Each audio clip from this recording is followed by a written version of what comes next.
और मेघनाथ के पुतलों का दहन किया जाएगा। बुराई पर अच्छाई की जीत का प्रतीक, असत्य पर सत्य की विजय का प्रतीक ये त्योहार दशहरा धूमधाम से मनाया जाता है। विजयदशमी और दशहरा दोनों ही पर्व का आज अंतिम दिन। श्री रामलीला समिति आर्य नगर 108 वर्षों से यहाँ हमारे सहयोगी रामगोपाल हमारे साथ जुड़े हुए हैं। रामगोपाल, इस वक्त रामलीला ग्राउंड में क्या चल रहा है? अभिनंदन वंदन करता हूँ। इस वर्ष मुरादाबाद बिल्कुल, इस वक्त जब मुख्यमंत्री योगी आदित्यनाथ यहाँ पे पहुंचते हैं तो सबसे पहले जो चारों भाई है भगवान श्री राम, लक्ष्मण, भरत, शत्रुघ्न के साथ माता सीता का वो पूजन अर्चन करते हैं। उसके बाद वो हनुमान स्वरूप बैठे हुए हैं उनका भी वो पूजन अर्चन करते हैं। उस पूजन अर्चन के बाद राज्याभिषेक होता है और राज्याभिषेक करने के बाद अब मुख्यमंत्री फिर आगे सभी माता बहनों का और उसके बाद जो रामलीला कमेटी है उनका स्वागत करते हैं और करने के बाद अब वो घड़ी आने वाली है कि जब से अब से कुछ देर में वो यहाँ पे लोगों को संबोधित करेंगे। यहाँ पे लोगों को बताएंगे कि किस तरीके से भगवान राम और अयोध्या में जो आज भव्य श्री राम मंदिर बना है उसके लिए गोरखपेट का कितना बड़ा योगदान रहा है। क्योंकि वो जो लड़ाई आज अगर भव्य श्री राम मंदिर तो उसमें एक बड़ी भूमिका गोरखपेट ने निभाई और हम सबको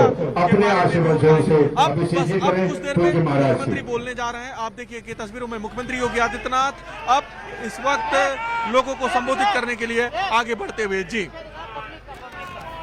बिल्कुल, संबोधन भी मुख्यमंत्री योगी आदित्यनाथ का होगा और देखना होगा कि वो क्या संदेश देते हैं। जिस तरीके से आज नाथ संप्रदाय की परंपराओं का निर्वहन उन्होंने किया है, सुबह से ये आयोजन शुरू हो जाते हैं और उसके बाद शोभा यात्रा निकलती है पीठाधीश्वर की और अब वो रामलीला मैदान पहुंचे हैं और यहीं पर उनका संबोधन।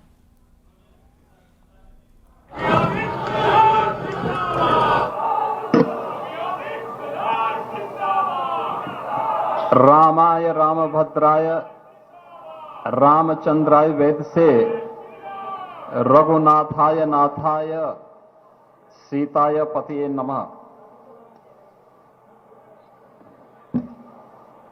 भारत माता की, भारत माता की, भारत माता की, सत्य सनातन धर्म की, सत्य सनातन धर्म की, गौ माता की, गौ माता की, गंगा माता की, गंगा माता की, सियावर रामचंद्र भगवान की, सियावर रामचंद्र भगवान की,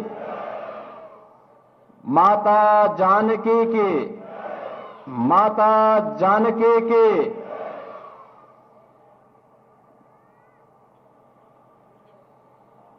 विजयादशमी के आज के इस पावन अवसर पर गोरखपुर की इस ऐतिहासिक रामलीला मैदान के आयोजन कार्यक्रम में मंच पर उपस्थित जगतगुरु श्री सतवा बाबा श्री संतोषाचार्य जी महाराज, कालीबाड़ी के श्री महंत और जो इस रामलीला में स्वयं भी मारीच का पात्र बनकर के इस आयोजन में भागीदार बन रहे हैं श्री रविंद्रदास जी महाराज, गोरखनाथ मंदिर के प्रधान पुजारी योगी कमलनाथ जी,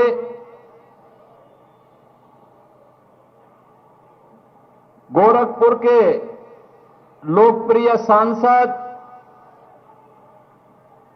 और जिन्हें इस रामलीला में कोई पात्र नहीं मिल पाया, श्री रविकिशन जी,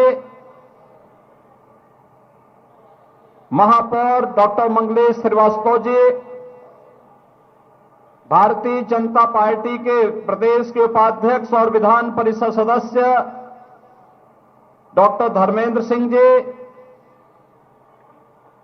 हमारे विधायकगण श्री विपिन सिंह जी, श्री प्रदीप शुक्ला जी, आर्यनगर रामलीला समिति के महामंत्री श्री पुष्पदंत जैन जी, उपमंत्री श्री दीप अग्रवाल जी, राजीव रंजन अग्रवाल जी, कीर्ति रमन दास जी, कोषाध्यक्ष मनीष अग्रवाल जी,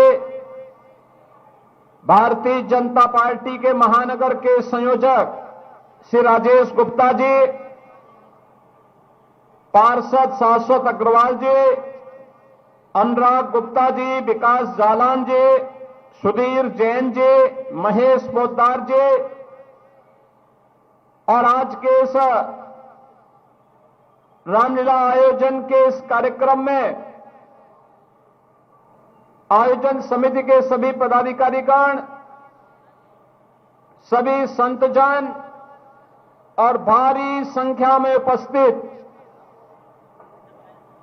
इस ऐतिहासिक रामलीला मैदान में सभी श्रद्धालु भक्तजन और उपस्थित बहनों और भाइयों, सनातन धर्म का पावन पर्व आज विजयादशमी है। हजारों हजार वर्ष पूर्व अधर्म, अन्याय और अत्याचार के पर्याय रावण पर विजय प्राप्त करके मर्यादा पुरुषोत्तम भगवान श्री राम ने जिस राम राज्य की स्थापना का शंखनाद किया था, वह धर्म, सत्य, न्याय पर आधारित एक ऐसी व्यवस्था थी जो हर देश, हर काल और हर परिस्थिति पर सदैव सही और अक्षरशः सही बैठती है। सनातन धर्मावलंबी प्रभु श्री राम के इस उपकार के प्रति कृतज्ञता ज्ञापित करने के लिए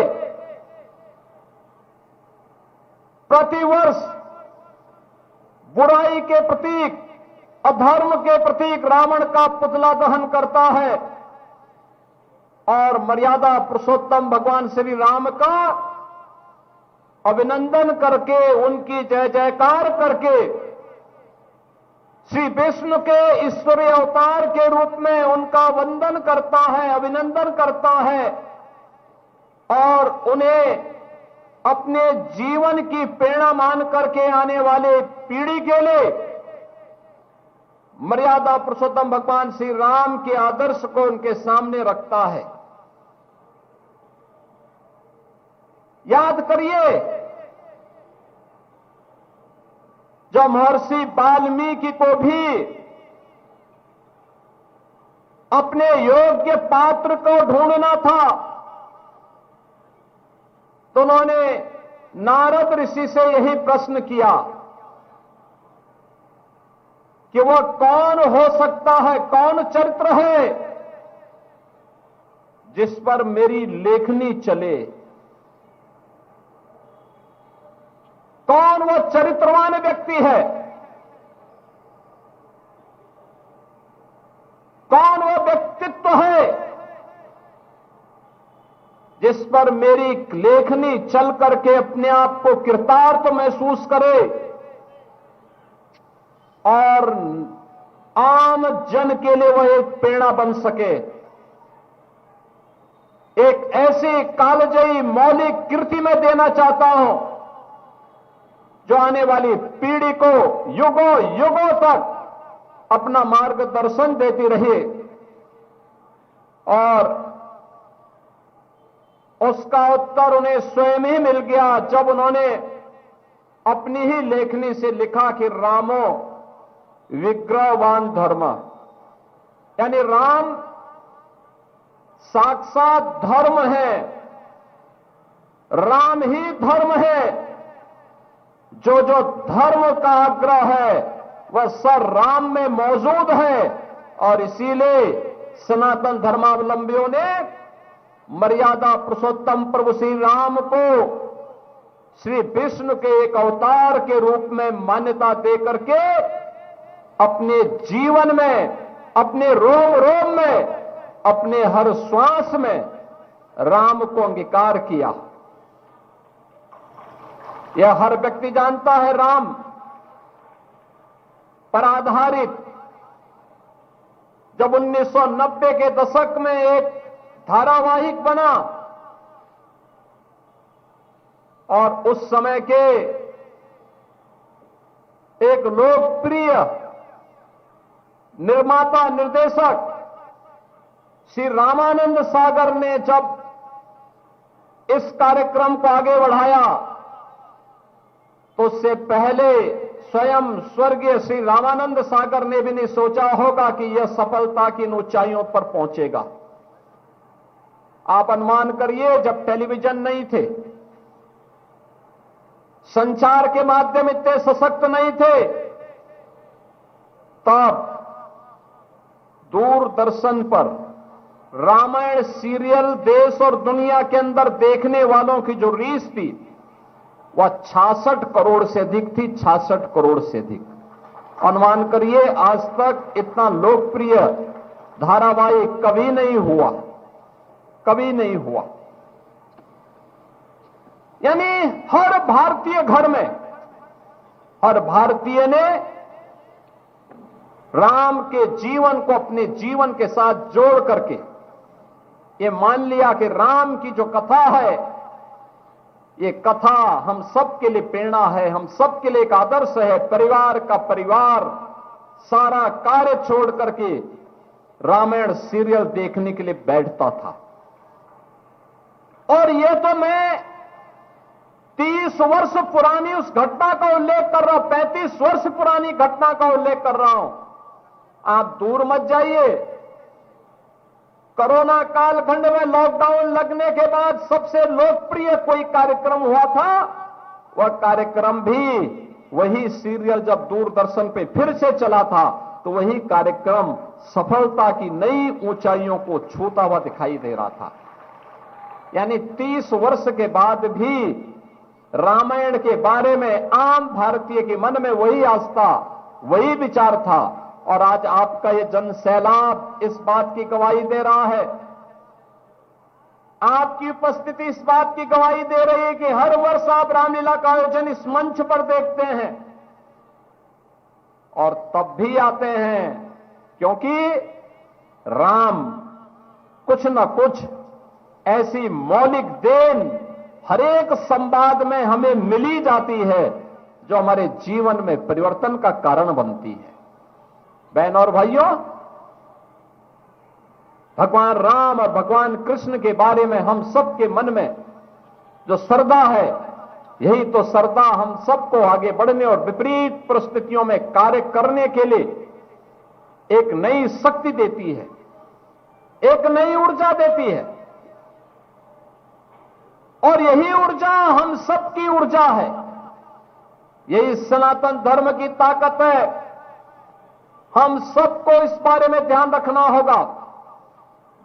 सनातन धर्म पर उस समय भी खतरा था जब स्वयं श्री विष्णु का अवतार प्रभु राम के रूप में इस धराधाम पर अवतरित हुए थे। उस समय भी रावण और उसके राक्षस इस पूरे भारत में जहां तहां आतंक फैला करके कहीं ताड़का, मारीच और सुबह के रूप में,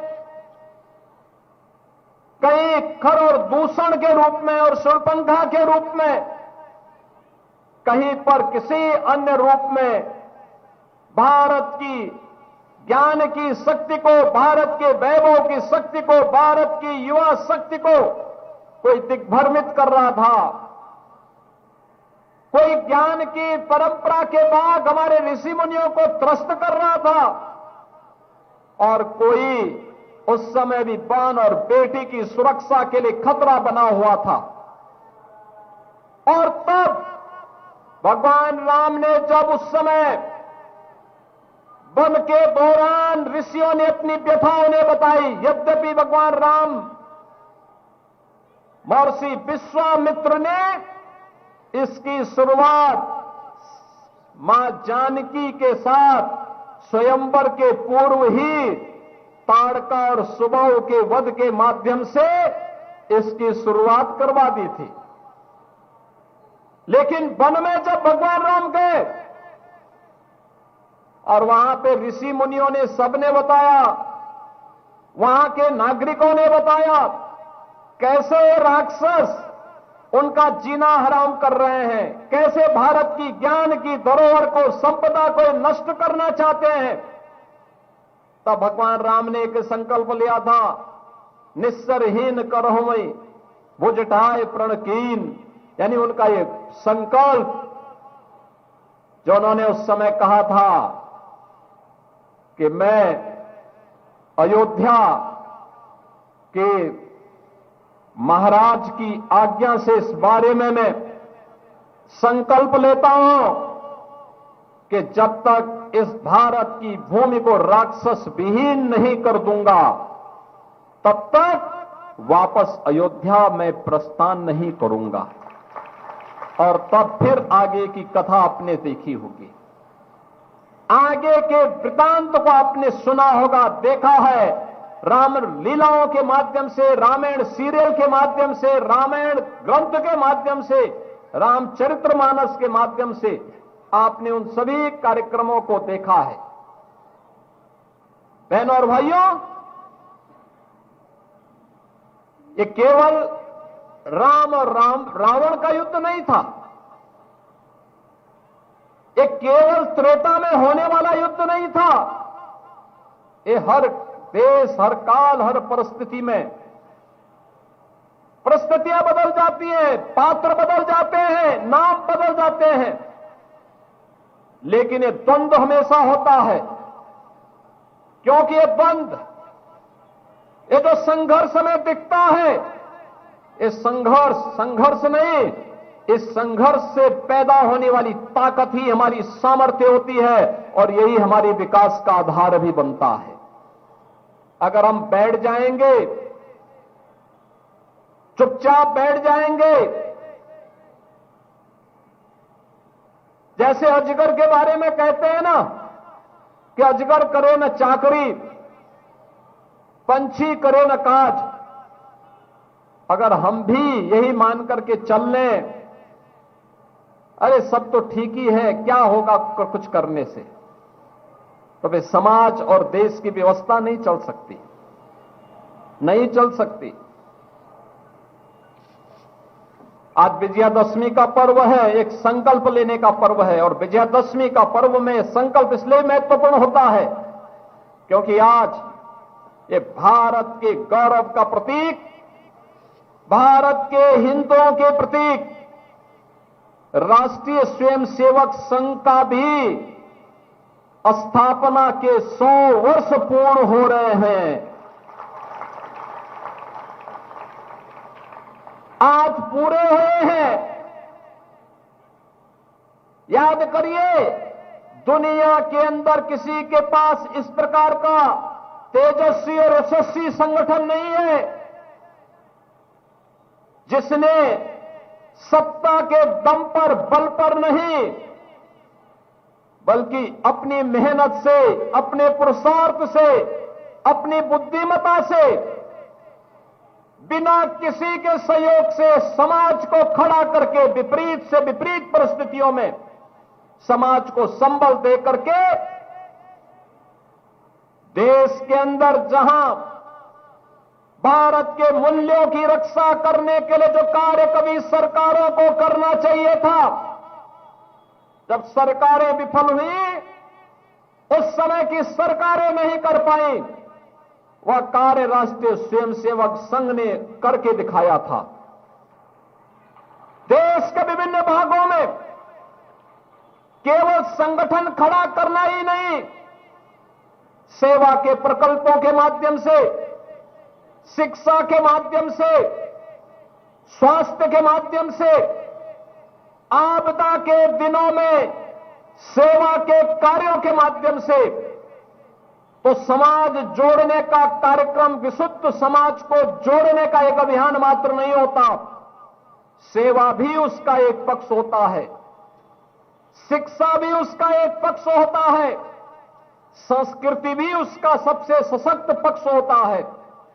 और इन सबको समाहित करते हुए राष्ट्रीय स्वयंसेवक संघ ने 100 वर्षों में जीवन के विभिन्न क्षेत्रों में आज जितना बड़ा कार्य किया, हर भारतवासी को और दुनिया के अंदर बसे हुए हर सनातन धर्मावलंबी को उसके प्रति कृतज्ञता ज्ञापित करनी चाहिए। क्योंकि कृतज्ञता ज्ञापित करना यह भारत के सनातन धर्मावलंबियों का दायित्व बनता है, यह हमारा धर्म भी है, क्योंकि सनातन की यही पहचान है कि अगर किसी ने हमारे प्रति कुछ योगदान किया है तो उनके योगदान के प्रति कृतज्ञता ज्ञापित करना ही सनातन की सही पहचान है, यही हमारी सही पहचान है। और राष्ट्रीय स्वयंसेवक संघ ने यही कार्य किया था लगातार 100 वर्षों से। ये राष्ट्रीय स्वयंसेवक संघ जैसा ही संगठन था जिसने आज हजारों भारत की राष्ट्रीयता, भारत के मूल्य और भारत की संस्कृति का सम्मान करने वाले शिक्षा के ऐसे केंद्र सरस्वती शिशु मंदिर और विद्या भारती के माध्यम से 12,000 से अधिक ऐसे शिक्षण प्रशिक्षण संस्थान शिशु स्तर से लेकर के उच्च स्तर तक के शिक्षण संस्थान देश को प्रदान किए बिना किसी सरकारी सहायता के। से हजारों की संख्या में स्वास्थ्य के प्रकल्प दिए, भारत की संस्कृति और भारत के मूल्यों पर आधारित कार्यों को आगे बढ़ाया। श्रमिकों को राष्ट्र निर्माण के कार्य के साथ भारतीय मजदूर संघ लगा हुआ है। वनवासी क्षेत्रों में श्री राम वनवासी छात्रावास के माध्यम से अपने गिरिजनों को, जनजातीय समुदाय को जोड़ने का कार्य, उन्हें आगे बढ़ाने का कार्य, उनके जीवन में परिवर्तन करने का कार्य हो रहा है। तो देश के अंदर हर एक क्षेत्र में जो कार्य हुआ है, समाज जीवन में, संस्कृति के जीवन में, गोरक्षा के लिए और दुनिया के लिए जो असंभव था, अयोध्या में मर्यादा पुरुषोत्तम भगवान श्री राम के भव्य मंदिर का निर्माण का कार्य करके भी दिखा दिया। संकल्प की ताकत क्या होती है, एकता की ताकत क्या होती है। अयोध्या में राम मंदिर का निर्माण उस ताकत का एहसास कराता है, हमारे संकल्प शक्ति का एहसास कराता है। और उसी संकल्प को जोड़ने के लिए विजयादशमी के इस पावन पर्व पर आज हम सब यहां पर एकत्र हुए हैं। हम सबका दायित्व बनता है याद करना, जो परिस्थितियां रामायण काल में थी, महाभारत काल में थी, नाम और परिस्थितियां बदल गई होंगी, लेकिन उस प्रकार के पात्र दूसरे रूप में आज भी मौजूद हैं, आज भी मौजूद है। ताड़का भी है, शूर्पणखा भी है, और साथ साथ खर और दूषण और मारीच और स्वभाव भी आज भी समाज को त्रस्त कर रहे हैं। हमें इन्हें सतर्क रहना पड़ेगा, इनसे सतर्क रहना पड़ेगा, समाज को एकजुट करना पड़ेगा। ये जो जाति के नाम पर, छुआछूत और अस्पृश्यता के आधार पर समाज को बांटने वाले लोग हैं, ये वही लोग हैं जो पूर्व जन्म में किसी ताड़का, किसी मारीच और किसी शूरपंखा के सहयोगी रहे होंगे। उस समय भी उन्होंने बांटने का काम किया था। उस समय भी सनातन धर्म के खिलाफ वे लगातार कार्य करते रहे। आज भी याद करना, बेटी की सुरक्षा पर जो लोग खतरा बने हुए हैं, ये पूर्व जन्म में कोई दुर्योधन और कोई दुशासन जरूर रहा होगा, उनका शागिर्द जरूर रहा होगा, और इसीलिए इतना दुस्साहस करते हैं। समाज को इन सब के प्रति सतर्क रहना पड़ेगा। याद करना, सनातन धर्म केवल एक उपासना विधि नहीं, ये संपूर्ण मानव यानी मानव ही नहीं, जीव कल्याण के साथ साथ चराचर जगत की सुरक्षा की गारंटी भी है। चराचर जगत के सुरक्षा की गारंटी। अगर इस चराचर जगत को सुरक्षित रखना है, संरक्षित करना है, अनंत काल तक इसकी व्यवस्था प्रकृति के नियमों के अनुरूप ही चले, तो सनातन धर्म की व्यवस्था पर हम सबका विश्वास होना चाहिए, उसको मजबूती देनी चाहिए। उन लोगों के बहकावे में नहीं आने की आवश्यकता है जो समाज को बांटने का काम कर रहे हैं, विभाजित करने का कार्य कर रहे हैं, सामाजिक विकृति को आगे बढ़ाने का काम कर रहे हैं, देश के दुश्मनों को और समाज के दुश्मनों को गाए बगाए उन्हें प्रश्रय देने का कार्य कर रहे हैं। कुछ लोगों की प्रवृत्ति बन चुकी है। कुछ लोग हैं जो लगातार जिन्हें भारत के गौरव पर गौरव की अनुभूति नहीं होती। ये वही लोग हैं जब सत्ता में थे, याद करिए, जब सत्ता में थे तब क्या करते थे? तब कहते थे राम हुए ही नहीं, तब कहते थे कृष्ण हुए ही नहीं, तब भारत के आराध्य देवों के प्रति प्रश्न खड़ा करते थे, सनातन धर्म को विभाजित करने के लिए षड्यंत्र करते थे। वह हर कार्य करते थे जिससे भारत कमजोर हो। लेकिन भारत की जनता जनार्दन ने गणाई ली। पिछले 11 वर्षों में भारत के विकास की इस यात्रा को हर भारतवासी देख रहा है। आज भारत विकास की जिन नई ऊंचाइयों को प्राप्त कर रहा है, आपने देखा होगा विरासत के साथ साथ विकास का एक अद्भुत समन्वय, राम राज्य की ही स्मृतियों को ताजा करने वाला कार्य है ये, जिसमें एक तरफ भारत की विरासत का सम्मान है, भारत के गौरव को आगे बढ़ाने का कार्य है, और दूसरी तरफ जनता की भावनाओं के अनुरूप विकास के कार्य भी है। हर प्रकार का विकास का कार्य, एक गरीब को मकान सिर में ढकने के लिए छत भी दी गई है, तो देश के अंदर बड़े बड़े हाईवे, एक्सप्रेसवे, मेट्रो और एयरपोर्ट के निर्माण के माध्यम से भी लोगों को आधुनिक सुविधाएं उपलब्ध करवाई जा रही हैं। भारत को आगे बढ़ाने का जो कार्य पिछले 11 वर्षों में प्रधानमंत्री मोदी जी के नेतृत्व में हुआ है, वह अद्भुत है, अभिनंदनीय है। हर भारत के गौरव को आगे, हर भारतवासी के गौरव को आगे बढ़ाने वाला है। बहनों और भाइयों, ये 11 वर्ष की यात्रा एक नए भारत का दर्शन कराती है, जिसकी सामर्थ्य और शक्ति का एहसास आज दुनिया कर रही है। और यह शक्ति का एहसास इसलिए भी प्रासंगिक हो जाता है क्योंकि आज विजयादशमी के साथ साथ गांधी जयंती भी है और शास्त्री जी की जयंती भी है। गांधी जी ने देश को स्वदेशी का नारा दिया था। गांधी जी ने देश को स्वच्छता के प्रति आग्रही भी बनाया था।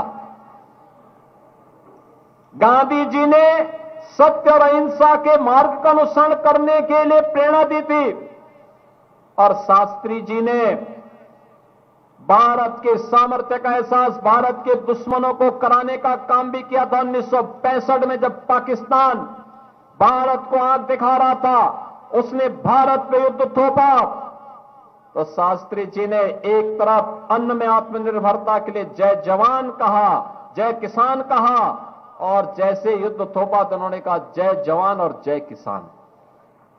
आप याद करिए, भारत की सैनिकों की सामर्थ्य, उसकी शक्ति, और भारत की सेना दुनिया की सर्वश्रेष्ठ सेना है। आज पूरी दुनिया इसका एहसास कर रही है, पूरी दुनिया इस बात को मानती है। किसान आत्मनिर्भरता के लक्ष्य को प्राप्त किया है, हमारा अन्नदाता किसान।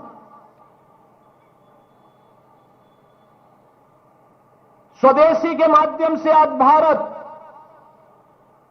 मेड इन इंडिया के प्रोडक्ट के माध्यम से वैश्विक मार्केट में छाता हुआ दिखाई दे रहा है। जब भारत का हर एक क्षेत्र में भारत की ताकत हम सबको देखने को मिल रही है, तब विजयादशमी के इस पर्व पर हम सबका भी संकल्प होना चाहिए कि हम स्वदेशी अपनाएंगे और स्वदेशी को ही अपने घर में लेकर के आएंगे। याद करना, जो हमारे कारीगरों ने बनाया है, जो हमारे हस्तशिल्पियों ने, हमारे श्रमिकों ने जहां पे मेहनत की है, उस पर ही हम अपने पैसा खर्च करेंगे, क्योंकि अब पैसा हमारे श्रमिकों के पास जाएगा, हमारे कारीगरों के पास जाएगा, हमारे हस्तशिल्पियों के पास जाएगा, हमारे श्रमिकों के पास, हमारे इंजीनियरों के पास, हमारे कारीगर और हस्तशिल्पी और श्रमिकों के पास जाने वाला यह पैसा भारत का विकास करेगा, उत्तर प्रदेश को अग्रणी अर्थव्यवस्था के रूप में स्थापित करेगा। लेकिन अगर हम विदेशी सामान खरीदते हैं, याद करना, विदेशी पैसे को जो हम खरीदते, विदेशी सामान पे जो पैसा खर्च करते हैं, उसका मुनाफा विदेशों में जाता है, और वही पैसा फिर भारत के खिलाफ लब जिहाद में, धर्मांतरण में, नक्सलवाद में, आतंकवाद में, उग्रवाद में और भारत के खिलाफ षड्यंत्र करने में दुरुपयोग होता है। हमारा ही पैसा हमारे ही खिलाफ इस्तेमाल होता है। हमें अपना पैसा अपने खिलाफ इस्तेमाल नहीं करने देना चाहिए। यही बुद्धिमत्ता है, यही बुद्धिमत्ता है। स्वदेशी को हम अपनाएं, हमारे श्रमिकों के सामर्थ्य से जो भी बना है उस ब्रांड को ही खरीदें, उसी को अपने जीवन में लें, उसी को शादी ब्याह के मौके पर दें, उसी को हम किसी को गिफ्ट भी दें। हम बहकावे में ना आए, विदेशों के पीछे न जाएं।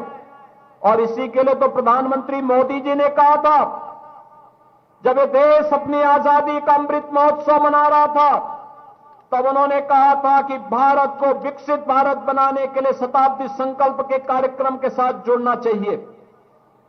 ये शताब्दी संकल्प क्या है? जब ये देश अपनी आजादी के 100 वर्ष पूरा करेगा, वही हमारा शताब्दी संकल्प है। 2047 भारत की आजादी के 100 वर्ष पूरे होंगे। कैसा भारत चाहिए, कैसा उत्तर प्रदेश चाहिए और कैसा गोरखपुर चाहिए? क्या आप गोरखपुर वही पसंद करेंगे जब मच्छर और माफिया गोरखपुर को त्रस्त करते थे, पहचान का संकट था? या गोरखपुर वह जो आज है और आगे बढ़ता जा रहा है?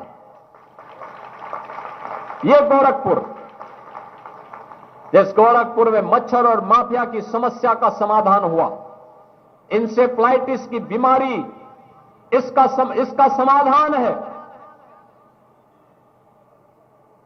वह उत्तर प्रदेश, क्या उत्तर प्रदेश के वासी उस उत्तर प्रदेश को चाहेंगे जो दंगाग्रस्त था, बीमारू था, गुंडागिर्दी चरम पर थी, बेटी और व्यापारी सुरक्षित नहीं था, आम राहगीर सुरक्षित नहीं था।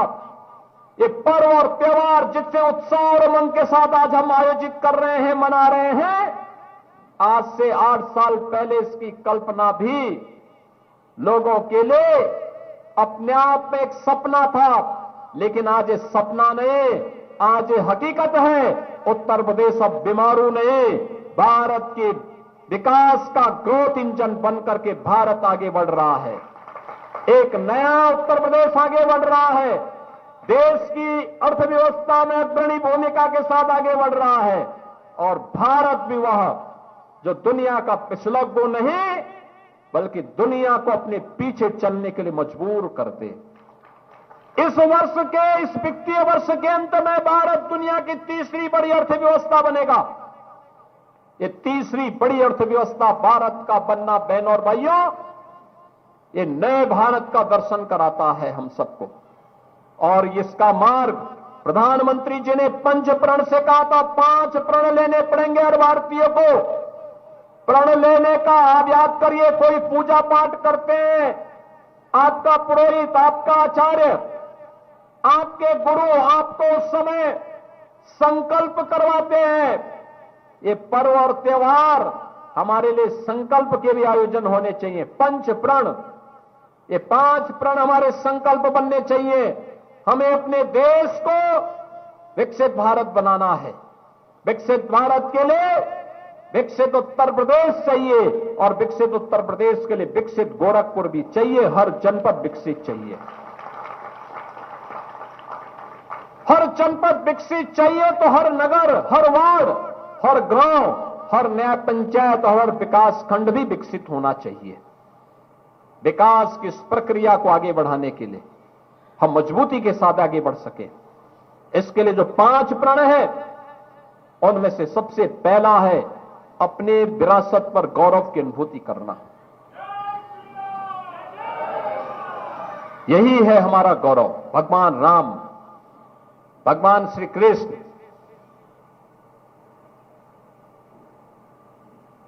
शिव शंकर भोलेनाथ, हर हर बम बम, जगत जननी मां भगवती, जिनका अनुष्ठान अभी शारदीय नवरात्रि में 9 दिनों तक उत्साह और उमंग के साथ पूरे देश के अंदर देखने को मिला। यही है हमारी विरासत। अयोध्या में राम जन्मभूमि, काशी में भगवान विश्वनाथ का धाम, मथुरा में श्री कृष्ण जन्मभूमि, विंध्याचल में मां विंध्यवासिनी, बलरामपुर में मां पाटेश्वरी, सहारनपुर में मां शाकंभरी और सीतापुर में मां ललिता देवी का धाम, नैमिषारण्य हो या सुखतीर्थ, ये सब हमारी विरासत के प्रतीक है। यही हमारी विरासत है। इस विरासत पर गौरव की अनुभूति और ना हर भारतीय के मन में श्रद्धा का भाव हो। गुलामी की मानसिकता को त्यागना। गुलामी की मानसिकता होती है जब व्यक्ति कहता, साहब हम कैसे करेंगे, ये कैसे हो जाएगा। कैसे का मतलब क्या, ये हो जाएगा, ये संकल्प होना चाहिए। वैसे ही जैसे अयोध्या में राम मंदिर के लिए संकल्प था, रामलला हम आएंगे, मंदिर वहीं बनाएंगे, मंदिर बन गया ना। जो लोग कहते थे कि बना लोगे, हम कहते थे बनाएंगे। आज वे कहते हैं कि साहब राम तो हमारे भी है, हम कहते थे तो राम तो सभी के हैं, लेकिन उस समय कहां थे जब तुम कहते थे राम तो एक मिथक है। ये वही लोग हैं, ये गुलामी की मानसिकता में जीने वाले लोग हैं, स्वयं तो उत्साहित हैं, परास्त हैं, समाज को भी अपने नकारात्मकता के कारण परास्त करते हैं। नकारात्मकता हमें नहीं आने देनी है। ये नकारात्मकता हमारे जीवन में कहीं ना आने पाए, ये हम सबको ध्यान में रखना होगा, और उस बात को ध्यान में रख करके हमें कार्य करना होगा। और उसके लिए अभी से मजबूती के साथ जुड़ना। गुलामी की मानसिकता कहीं भी, भाषा हो, भेष हो, वेशभूषा हो, खान पान हो, वस्तुएं हो, कोई भी सामान हो, सब स्वदेशी हो, विदेशी ताकत के प्रतीक नहीं होने चाहिए। और अपने सैनिकों के प्रति, मिलिट्री, पैरामिलिट्री, पुलिस के उन जवानों के प्रति जो विपरीत परिस्थितियों में अपनी जान पर खेल करके देश की सुरक्षा करते हैं, वे जब रात भर -डिग्री टेम्परेचर में ड्यूटी करते हैं तब हम चैन की नींद सोते हैं। जब वो देश के दुश्मन को ठिकाना लगाते हैं तब हम चैन की नींद सोते हैं। अपने सैनिकों के प्रति गौरव की अनुभूति करना, वो अपनी वर्दीधारी फौज के प्रति सम्मान का भाव रखना, ये तीसरा संकल्प है। जहां कहीं भी शहीद स्मारक है वहां जाएं, सैनिक के जन्म तिथि पर, उनकी पुण्यतिथि पर, उनके बलिदान दिवस पर वहां साफ सफाई करके पुष्पांजलि करना, ये कृतज्ञता ज्ञापित करने का धर्म हमारा होना चाहिए। चौथा है सामाजिक एकता के लिए कार्य करना। ये जो जाति के नाम पर बांट रहे हैं, क्षेत्र के नाम पर बांट रहे हैं, छुआछूत और अस्पृश्यता के आधार पर सामाजिक खाई को चौड़ा कर रहे हैं,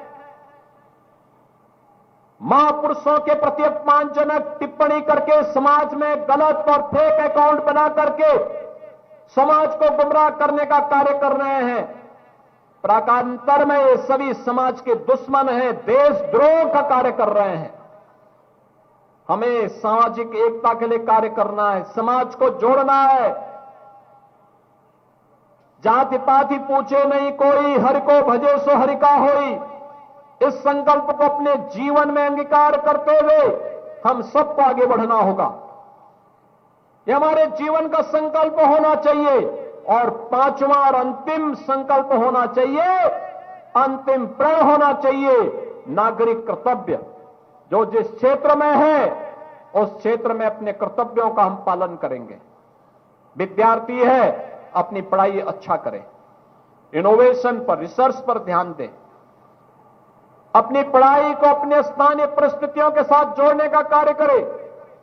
शिक्षक अपने शिक्षक धर्म का पालन करे, व्यापारी अपने व्यापारी धर्म का पालन करे, श्रमिक अपने श्रमिक धर्म का पालन करे। समाज जीवन से जुड़े हुए अलग अलग पक्ष में जो व्यक्ति जहां कार्य कर रहा है उस व्यक्ति को अपने अपने जीवन में कार्य करेगा तो ये पंच प्रण भारत को दुनिया की सबसे बड़ी ताकत बनाने से कोई रोक नहीं सकता है। और विजयादशमी के अवसर पर हम सबको विकसित भारत के संकल्प के साथ अपने आप को जोड़ने के इस कार्यक्रम के साथ आगे बढ़ना होगा। बहनों और भाइयों, हमें समाज तोड़क, समाज के दुश्मन उन लोगों से सावधान होना होगा जो लगातार सामाजिक खाई को तोड़फोड़ करने का कार्य कर रहे हैं, सामाजिक खाई को चौड़ा करने का कार्य कर रहे हैं। और हमें उन लोगों से भी जिनको शांति और सौहार्द पसंद नहीं है उनसे भी सतर्क रहना होगा। याद रखना, उत्तर प्रदेश में हमने एंटी कन्वर्जन बिल भी बनाया है, धर्मांतरण विरोधी बिल और लव जिहाद के खिलाफ भी हमारा एक विधेयक पास हुआ है। जो भी इसमें लिप्त पाया जाएगा सख्ती के साथ उससे निपटने का काम करने का प्रयास हम लोग कर रहे हैं। लेकिन समाज को भी इसके लिए जागरूक होना पड़ेगा, समाज को भी इसके लिए इकट्ठा होना पड़ेगा। हम सब एकजुट होकर के कार्य करेंगे तो दुनिया की कोई ताकत आपका बाल बांका नहीं कर पाएगी। आप सुरक्षित रहेंगे, उत्साह और उमंग के साथ अनंत काल तक आपको इन पर्व और त्योहारों के साथ जुड़ने का अवसर प्राप्त होगा। और जुड़ने का यह आनंद आने वाली पीढ़ी के लिए अगर अच्छा भविष्य देंगे, आने वाली पीढ़ी आपके प्रति कृतज्ञता ज्ञापित करेगी। आज के इस अवसर पर जब हम इस आयोजन के साथ जुड़े हैं, मुझे आर्यनगर रामलीला समिति के अध्यक्ष रहे स्वर्गीय रेवती रमन दास जी की भी दिवंगत होने पर मैं उन्हें विनम्र श्रद्धांजलि अर्पित करता हूं। आप याद करिए, राजा बाबू यहां पर हर वर्ष रहते थे, इस वर्ष उनकी कमी को हम देख रहे हैं। उस उम्र में भी वे आते थे, रामलीला के आयोजन में भागीदार बनते थे। और मैं चाहूंगा कि यहां की रामलीला समिति शीघ्र अपना अध्यक्ष बना करके इस कार्यक्रम को अच्छे ढंग से आने वाली पीढ़ी के लिए बनाए रखेगी, क्योंकि अब ये धरोहर हो चुकी है। और रामलीला का आयोजन तो साल में एक बार होता है, लेकिन हमारा प्रयास होना चाहिए साल भर के होने वाले कार्यक्रमों के साथ साथ समय समय पर भगवान राम और भगवान कृष्ण से जुड़े हुए विभिन्न जीवन प्रसंगों को लेकर के कार्यक्रम समय समय पर होने चाहिए। और इस बार प्रयास होना चाहिए कि कभी कभी यहां पे स्वदेशी मेला भी लगाया करें। गोरखपुर में ही जो प्रोडक्ट बन रहे हैं, पूर्वी उत्तर प्रदेश में बन रहे हैं, उन्हीं का मेला भी लगाएंगे, क्योंकि पुष्पदंत जैन जी तो इस मामले में माहिर हैं। लेकिन इस समय वो केवल सोना बेचने में मस्त है। सोने के दाम उन्होंने बहुत ऊंचा कर दिया है। मैं चाहूंगा उनसे कि वह पहल करेंगे तो स्वदेशी मेला हम लोग दीपावली के पहले हर जनपद में लगा रहे हैं, बड़े पैमाने पे लगा रहे हैं। और गोरखपुर में भी लगेगा, हर जिले में लगेगा स्वदेशी मेला। स्वदेशी उत्पाद होगा, उत्तर प्रदेश में बना हुआ उत्पाद होगा। दीपावली में जो भी गिफ्ट देंगे स्वदेशी गिफ्ट देंगे, विदेशी नहीं देंगे। जो भी हमारे कारीगरों ने बनाया होगा, जैसा भी बनाया होगा, हां, हम उन्हें टेक्नोलॉजी दे रहे हैं, हम उन्हें डिजाइन दे रहे हैं, हम उन्हें पैकेजिंग के बारे में बता रहे हैं, हम ग्लोबल मार्केट और नेशनल मार्केट के बारे में भी उन्हें बता रहे हैं कि क्या डिमांड है, उसके अनुसार वो बनाएंगे। हम सब इस दिशा में आगे बढ़ेंगे इस विश्वास के साथ। विजयादशमी का यह पर्व आप सबके जीवन में इसी प्रकार का उत्साह और उमंग का संचार करता रहे। आप सबके प्रति मेरी यह मंगलमय शुभकामना है। मैं प्रभु श्री राम के श्री चरणों में, मां जानकी के श्री चरणों में, बजरंग बली के श्री चरणों में यही प्रार्थना करता हूं कि उनकी कृपा इस समाज पर बनी रहे और उनकी कृपा के बल पर हम इतने सामर्थ्यशाली बने कि हर समाज विरोधी और राष्ट्र विरोधी गतिविधि को मुंहतोड़ जवाब देते हुए अपनी विकास की इस प्रक्रिया को तीव्र गति से आगे बढ़ा पाएंगे। इस विश्वास के साथ आप सबके प्रति मेरी मंगलमय शुभकामनाएं हैं। आप सब मेरे साथ बोलेंगे, बोलो सियावर रामचंद्र भगवान की, बजरंग बली की, बजरंग बली की। नमः पार्वती पतिये हर हर